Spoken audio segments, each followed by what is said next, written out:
I can honestly say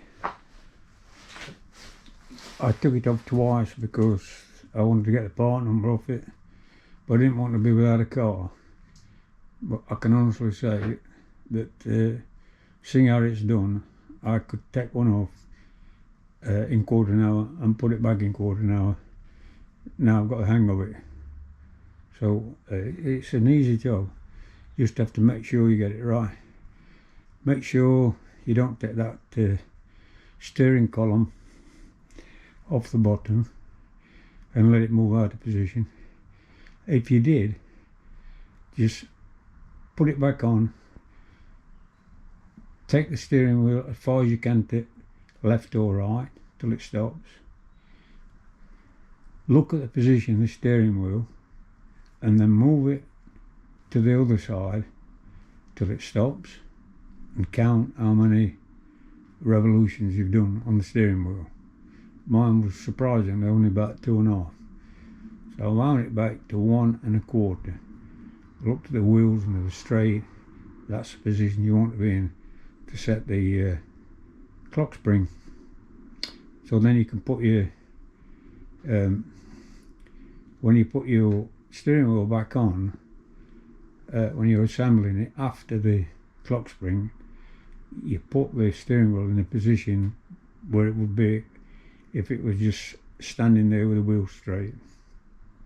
Just put it on the right splines and it's as simple as that. Yeah, this is a clock spring.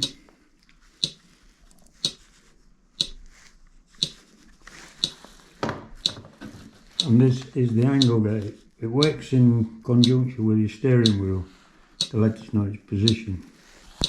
It's fastened onto the back of the clock spring. So this really goes wrong. It just tells your steering wheel where it is and everything, and works in conjunction with your steering wheels, etc. This clock spring is made up of 2 spools which winds round and round with all the wires into all the connections on the steering wheel, including the airbag. What it does is, if you had all these connections on your steering wheel, etc., they would all mangle the wires up. So this is like they look like tape with wires built into them, very fine, and they stop being wrapped up whichever way the steering wheel is. That's how they work.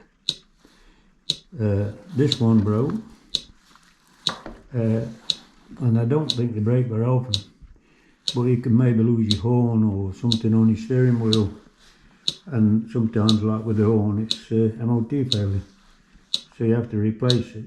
To replace this, on the Ford Focus and most cars, you have to take the airbag off, you have to isolate the battery, take the airbag off, and then underneath it, take the steering wheel off, and then you're through to your clock spring.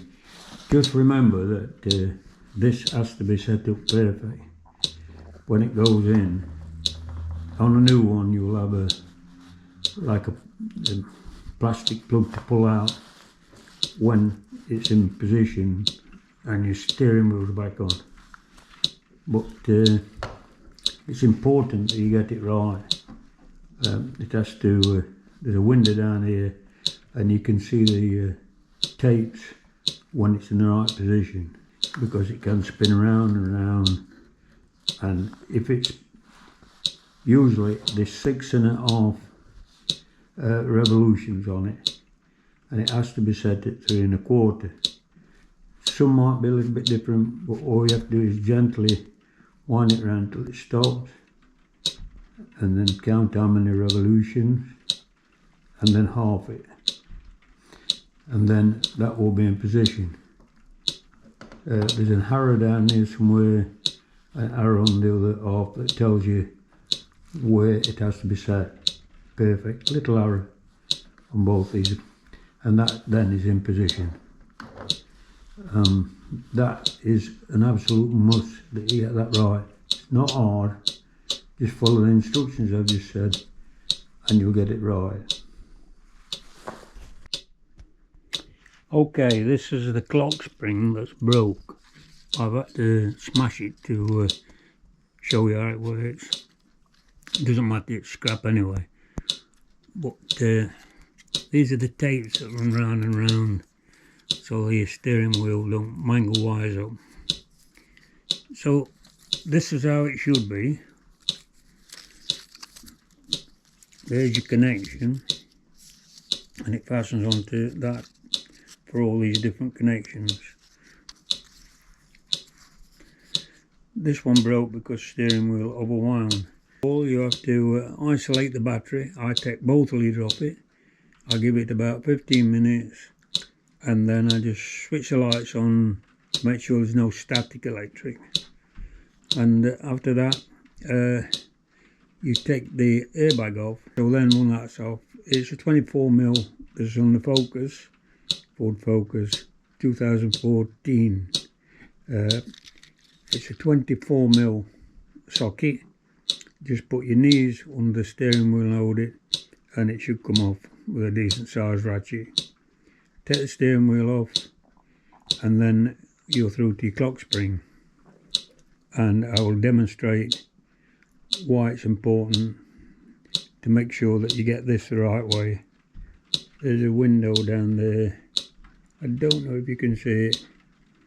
There's a window down there that shows these tapes when it's in the right position, and there's also an arrow on there that when the arrow is in the right position, it lines up with an arrow on the housing, so that's the right position, and then it should be set so you can turn steering wheel either road, and this position will be in the middle, so you won't overwhelm it either road. If you fail the MOT for your only indicator or anything like that, it could be the clock spring. So it's a bit of a pain, but once you know how to do it, it's quite easy. But they're expensive.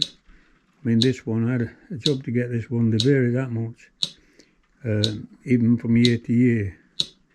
And actually Ford agents didn't stock one. So I had to buy it from a Ford dealer that just sold cars, but he got me one, and it was £200, £201. So afraid that's what it is.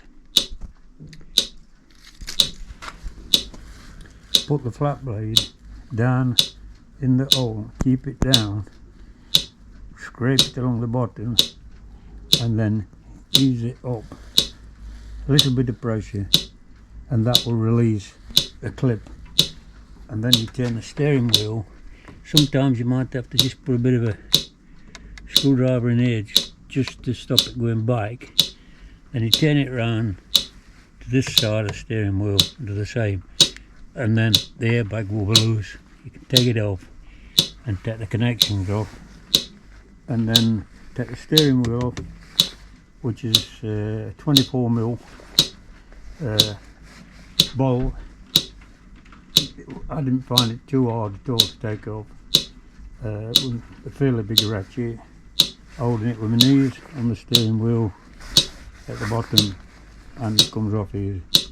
There's much better ones on the YouTube to show you how to do it, but I just wanted to show you how they work.